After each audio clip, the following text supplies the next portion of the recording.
Hello everybody, it's Wyvern here with another bit of Total War, Warhammer 2, quick magic gameplay. This time around we are on the Lost Crater playing as Empire against the forces of the Vampire Counts. And as you can probably quickly see, with our burning lances, with the Volkswagen, with two witch hunters, we are going for a very Crusade heavy build. Obviously, I still want my build to be somewhat competitive, so we did bring some units that are not exactly Crusade units, but nonetheless, I definitely wanted to go for that theme with Volkmar and to give him a shot. I'm not the biggest fan of Volkmar personally. I don't think he's the best of lords for the Empire really, but I really wanted to just have some fun here with the Vampire Counts.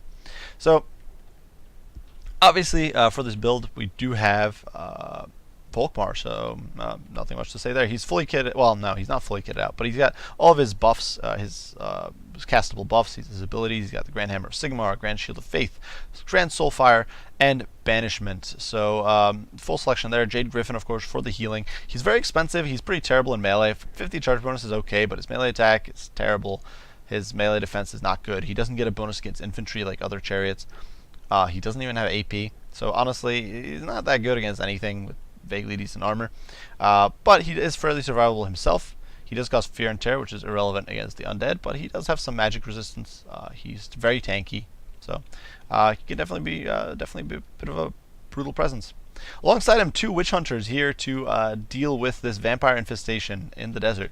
As you can see, of course, coming in with accusation as well as a slippery.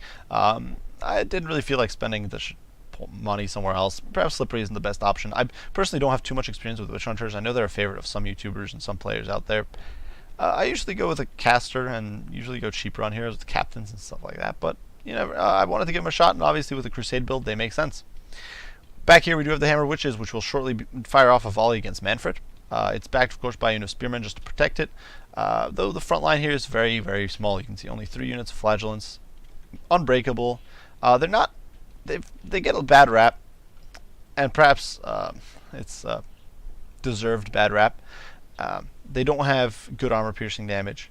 Though it's been buffed, they're very expensive. They're very squishy, but nonetheless, I figured against the undead, they can muck them down.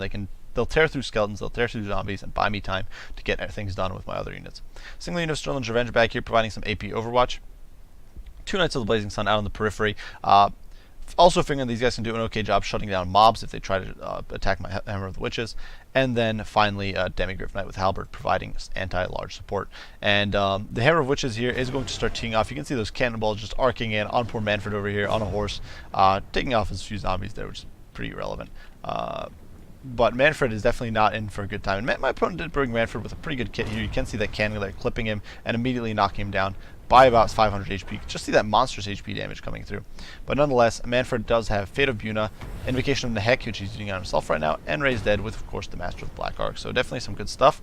Obviously very tanky, big nuisance, very annoying to shut down. For the rest of this build, my opponent did bring a Banshee, a bit of a risky pick, I think, against Empire, given that Empire has decent selection of magic damage. But she does cause fear, terror, and in a prolonged fight can do a lot of damage, especially to units like Greatswords. Out on the flanks, my opponent does have some Dire Wolves and Dire Pack. On the other flank, Blood Knights, so quite a bit of a flanking force with some anti-large thrown into the mix. 2 Fellbats up in the sky for further shutdown power. So a lot of flanking, a lot of nuisance, harassment units. The front line is composed of Skeleton Warriors and Zombies. So very cheap chaff, which won't do well against the Flagellants, but against other Empire infantry, they'll trade okay and time them down usually. Obviously not against Greatswords, I guess, but still decent. Graveguard, which are an amazing unit, and I'm very fond of saying that. I absolutely think they're one of the best units in the game, or best infantry in the game for their cost. And as you can see, of course, decent armor at 90, silver shields against bullets, great melee attack, especially with the bonus against infantry of 8, melee defense of 42. These guys will trade even kind of okay with greatswords, and they'll beat every other Empire infantry in a straight-up fight. Of course, Sternsmen anchoring things, 2 Corpse Crushers on Holy Lodestones, providing regen and Vigor Mortis. So lots of buffs for my opponent. Pretty powerful build. Over here you can see as the Blood Knights are closing, I do turn the Hammer of the Witches onto them. You can see that volley there knocking down 6 models. They're getting absolutely pounded, and the Demigryph Knights with halberds are starting to pull in. And my opponent here, perhaps sensing that I'm going to be countering with the Demigryph Knights with halberds, does decide to pull pull over into the Flagellants and get a nice flanking charge here. With their monsters charge defense, of course, the Blood Knights will absolutely demolish these poor guys. They really don't stand a chance. But you can see the Demigryph's Knights now doing their own little counter charge, piling into these poor Knights of the Blazing Sun, or not Knights of the Blood Knights, and tearing them to shreds. And Blood Knights are immediately getting really, really torn up. For my opponent, in the meantime, you can see he did get these bats on the cannon, but bats don't have good melee attack, so they're not going to do much damage. And I do get a nice little charge in there with these Knights of the Blazing Sun, who are absolutely eviscerating these fell bats. Over the flank, in the meantime, you can see the Banshee being hit by an accusation, and you can see the Witch Hunters there kiting. Now, Witch Hunters are going to get a huge boost against ethereal units come next patch, because they're going to get magic damage, both melee and ranged, which they currently do not have. But if you've seen any of the gameplay from Gabo King or Turin or them, and some of the games they do play as Empire with Witch Hunters, and you can see that they do seem to have magic damage. So some pretty powerful stuff there for the Empire. Flagellants, in the meantime, just mucking these Blood Knights up despite taking a nasty beating, but now they are going to collide with these Skeleton Warriors and start absolutely tearing them to shreds. Over in the meantime, my opponent does get a very nice play here. As I was distracted over here trying to shut down these Blood Knights, my opponent gets a beautiful little charge here with his Dire Pack into my Knights of the Blazing Sun. Now, fortunately, these guys do have 100 armor, and it's not the perfect charge there. Honestly, they would win in a drawn-out fight, but it's definitely not ideal. It's not what I was hoping for. Meantime, though, these Blood Knights are getting eviscerated. My opponent isn't really able to heal them. You can see Volkmar popping his buffs, providing Grand Shield of Faith there with some damage resistance. You can see the Grand Soulfire coming down, bombarding these enemy troops. And I do manage to finally mop up these Blood Knights and start pursuing these puppies off the field. And you can see the Dire Pack over here getting chased. Of course, they're pretty quick, but I figure that if I keep pressuring them, I'll be able to mop them up. Over here, you can see my opponent is getting a little caught up here on these Flagellants, on the zombies, or with the zombies and with the Graveguard and all those units. So a little unfortunate for him. The Banishment here did a little bit of damage, but nothing too fancy. And you can see, though, the Blood Knights are getting mopped up, things are definitely looking dire. A zombie summon does go down in the back line, which will start pressuring the cannon crew, which obviously is very expensive, a very expensive investment. The Hammer of Witches is a 1200 gold unit, which means that when the zombies muck it up, it's a big problem for me. On the periphery here, the Knights of the Blazing Sun get a monstrous charge into these Dire Pack and are immediately taking them to task. You can see these poor puppies here getting surrounded by those Knights, and of course, with their 100 armor, firing heavy charge bonus and all that sort of stuff, they will tear these unarmored dogs to shreds, and they basically immediately vaporize. Over here, though, my opponent gets a nice Fate of Buna against these Knights of the Blazing Sun. Now, one of the side benefits of Knights of the Blazing Sun is that they have magic, 25% magic resistance. So, Fate of Buna will do less against them than it would against, say, Reiksguard, but not by much, and you can see they're getting absolutely torn apart. Fate of Buna is just such a potent spell. My opponent does get his hounds here, his puppies, onto my Witch Hunter, which is definitely a little unfortunate for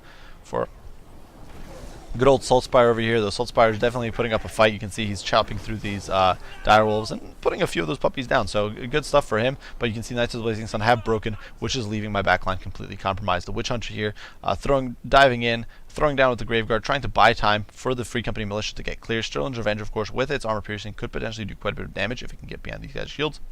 In the meantime, I do order the Hammer Witches to dump the cannon and run for a little bit at least against the zombies before the spears manage to bog them down, and now I'm returning the crews to the guns to try to open fire. My opponent in the meantime had Manfred caught by the Demigryph Knights and is in full rout, being hit by an accusation. He does have some healings left before he hits his healing cap, but it's really not a good spot for him.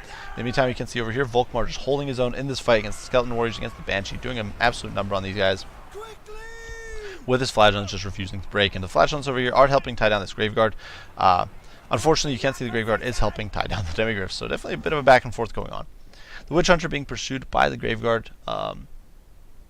Knights of the Blazing Sun here, diving in against the Sternsmen, trying to get some good damage in, because of course Sternsmen are vulnerable to fire damage. They do have regen, and trying to free up this Witch Hunter.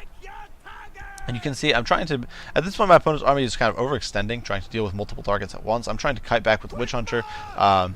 You can see he does pop that Graveguard in the face right as he's fleeing. You can see this poor guy's arm fell off. But the Witch Hunter there getting multiple kills with each shot, just kind of running away. Actually, it looks like he's not necessarily getting kills every time. These guys only lost a model there. But he does have piercing missiles, so he can do an okay amount of hurt. And he's definitely going to be doing an okay job.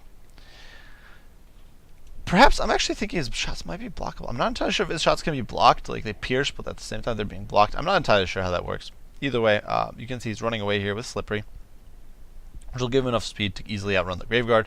Over in the back line in the meantime, Volkmar is duking it out with the Banshee. You can see the Flagellants in there helping tie things down. Flagellants on this end also helping tie things down. Well, over here, the Demigryph Knights are still hot on Manfred's heels, trying to put him down for good. Over here, the Flagellants are finally going to give way, down to 13 models, getting torn apart by Skeleton Warriors and with the help of the Unholy Lodestone there. Sternsman, though, pursuing the Witch Hunter over here, and I wasn't really on top of my micro with the Witch Hunters. Should have definitely been trying a little harder to run away. You can see he's just kicking him away. I absolutely love some of the animations with the Witch Hunter. He looks amazing. You can see that the hacking and slashing there just bring those guys down. But either way, he's definitely needs to run. He really shouldn't be in there. And you can see on the peripheries, I am able to get Knights of the Blazing Sun into these graveyards, tying them down, blocking them from dealing with the Sterling's Revenge, and the Hammer of Witches is coming back online, trying to pop Manfred in the face, but struggling mightily to do so. And this is definitely a little bit of a problem for me. I'm trying to shut down Manfred, but he's a juke-in. These guys aren't really able to reposition fast enough. My opponent sees that I'm not really, that he needs to shut the cannon down before it fires, and you can see it's really badly aligned there.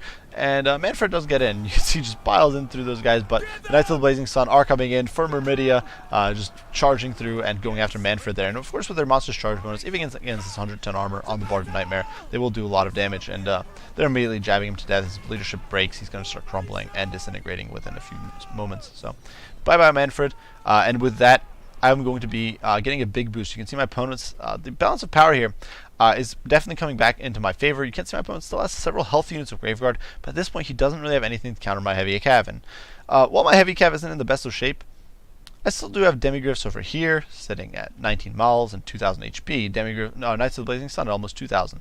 Knights of the Blazing Sun at 1,000, and a Cannon, and Sterling's Revenge, and all these rather healthy units that can still contribute a major amount to the fight. So while my infantry might be gone, everything else lives on. You can see Volkmar is in here, dishing out some holy hurt from the top of his Volkswagen, and you can see the priest riding along in the back. Volkmar, you can see, is not really taking much damage. He's very tanky, especially against these sort of crappy chaff units, and I didn't actually cast my second banishment this game. My opponent was very good about not blobbing up, but it did end up opening him up to getting sort of flanked and pincered and beaten down from all sides. Anytime you can see the artillery piece over there pecking away at the Sternsman, who I did hit with an accusation at the same time. Accusation isn't obviously great against these sorts of units, like Spirit Leech, but you take models off, and regen doesn't apply to lost models, so you can see they're down to 40 models, and probably took about a good amount off. The Witch Hunter here, up to 50 kills, firing away. This guy, I absolutely love the Witch Hunters. They're such a cool model. Perhaps I should use them more just for aesthetics. But over here in the meantime, you can see the Graveguard in the pits fighting against the Witch Hunter and the Knights of the Blazing Sun, who are trying to shut down this corpse guard. You can see these 3 Flagellants coming in to die for Sigmar, but being cheated of their noble fate by the sudden disintegration of the Vampire Army. So you can see we do end with a fairly hefty sort of win there. So if we go over the obviously this is not the most competitive compositions. If you're looking for something competitive, I would not recommend this, but it's a decent composition, and it can work. Witch Hunters, between the Witch Hunters, the Cannon, honestly, there's a decent amount. You basically have a counter to everything your opponent can put on the field. You got some shooting. You've got units to counter light sort of chaff between the Knights of the Blazing Sun and the Flagellants. Your front line's unbreakable. Your spears will do okay at holding against harassment on your cannon. The cannon can snipe single models. Demigryphs can help with monstrous units. Volkmar, of course, is good against blobs. The Witch Hunter is good against AP, and single targets. So you get a lot of options and opportunities in how you can deal with your enemies, especially something like Vampire Counts. This is, I think, a solid build against that. As far as units, how they performed here, I think every unit basically did what I expected it to do. Except maybe the Sterling's Revenge, who spent most of the game running away from Graveguard. But that was more of my micro problem than anything else. I also wasn't quite on top of microing Volkmar, but he still racked up a good amount of kills. And honestly, I think my opponent focused quite a bit on killing him, thinking he would be a killable target. But between his monstrous magic resistance and regen, the Banshee really couldn't shank him all that well, and the remaining units that were surrounding him just couldn't do enough damage. So he played a good role as bait. Witch Hunters did really well. I was impressed. They helped snipe down the Banshee to reasonable HP and forced my opponent to play more conservative, helped whittle down the Manfred, and were a major distraction, sniping away at the Graveguard. The Spearmen, they all did. I honestly can't complain. The faction that it built worked well. The Demigryphs were absolute MVPs, just shutting down Manfred, shutting down those Blood Knights hard. They got 52 kills, which is pretty impressive, and in large part my fault for not intercepting them sooner, but nonetheless, the Demigryphs definitely took these guys into the grinder. For my opponent's build against Empire,